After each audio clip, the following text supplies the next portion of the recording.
The Arctic Ocean is a vast, largely ice-bound body of water that is difficult to access and study, which is why it's unsurprising that the Arctic has the least amount of scientific data of all the world's oceans. And yet, the Arctic is the ocean most affected by climate change. For Green Edge scientists, research is driven by a singular question. As the sea ice changes, as the seawater changes, as the life in the ocean changes, all of those things might affect the ability of the Arctic Ocean to remove CO2 from the atmosphere. And if we can understand that a little bit better, then we'll be able to feed that into models that predict what climate change will look like. Using the latest advances in technology, scientists are able to collect a whole array of data. Nous utiliserons un tas de nouvelles plateformes autonomes, qu'il s'agisse de sous-marins téléguidés ou de planeurs sous-marins ou de flotteurs profileurs, que nous déploierons un peu partout en baie de Baffin et qui nous permettront d'étendre notre zone d'échantillonnage. Sensors on the instruments may measure the following: biological data. Two examples would be phytoplankton biomass and oxygen. Geophysical data, light, temperature, and speed currents, to name a few. And observational data, high-resolution cameras on the instruments that film deep under the Arctic Ocean. The first tool in Green Edge's arsenal of technology is the float. Des flotteurs intelligents qui vont descendre dans la colonne d'eau et qui vont prendre tout plein de mesures. Floats, or Argo floats, are cylindrical probes that can descend, ascend, and remain stationary, much like a submarine.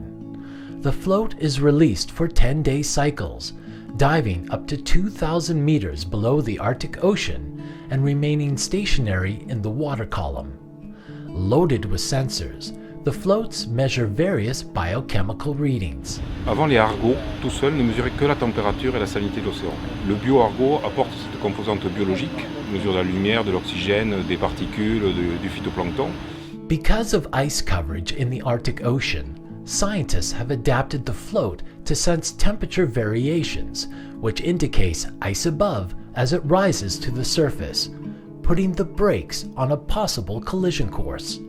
The modified polar float can avoid ice and collect valuable data autonomously, sometimes for up to 5 years. Looking like a cross between a torpedo and an airplane, the glider is able to remotely communicate data while checking in with satellites every so often to reveal its position. Once launched, the glider will follow a zigzag course in the water column up to distances of 25 kilometers a day, autonomously, measuring such water properties as temperature, salinity, chlorophyll A, nutrients, and oxygen. ROVs, remotely operated vehicles, are incredibly useful robots used in the punishing depths of the Arctic. Equipped with cameras, these robots do jobs that would be impossible for their human operators. Some ROVs can dive up to an incredible 3,000 meters, giving scientists a frontline view on the world beneath the Arctic ice. Mesurer tout plein de variables comme la salinité, la température, mais aussi la fluorescence qui est une indication de la quantité d'algues. Même utiliser des sonars sur ces sous-marins-là qui vont mesurer la présence ou non de poissons et de zooplancton. The rosette may look like a jet engine with its outer casing removed, but what you're looking at is 24 specialized bottles based on a design invented over 100 years ago by a Norwegian oceanographer that are still very much of use today. Qui nous prend plein de données en continu sur la colonne d'eau en fonction de la profondeur, oxygène, température, salinité, il y en a comme, je sais pas, 25 à peu près, et qui nous permet de ramener l'eau du fond. With the ports sealed on the sampling bottles and the rosette brought back up to the surface, scientists have a perfectly preserved sample of algae and nutrients taken at the right depth, temperature, and water composition. When you can't preserve the conditions of zooplankton sampled at 1,000 meters below the sea in a lab on board a ship, you take the lab to the zooplankton. Ici au laboratoire, on a développé des caméras sous-marines qui peuvent aller jusqu'à 6 mm de fond. Et donc ces caméras sous-marines filment et détectent tous les objets qui sont présents dans le faisceau lumineux. The low-key captures and filters organisms into a high-resolution camera that can take pictures in situ at preferred depths. Another invaluable tool is the imaging flow cytobot, a contraption that combines a laser with a powerful microscope as well as a high-resolution camera for observational data. Scientists can use this powerful eye into the tiny world of phytoplankton to type different species by observing characteristic flagella. Et au lieu de faire de la taxonomie au niveau du microscope, on a une banque énorme d'images de phytoplancton qui sont prises une à une. Donc, tout ce qui est passé dans la tuyauterie est analysé et pris en photo. Donc ça, c'est génial d'avoir ça en mer. Live, on a l'image, le phytoplancton qu'on ne voit pas à l'œil nu.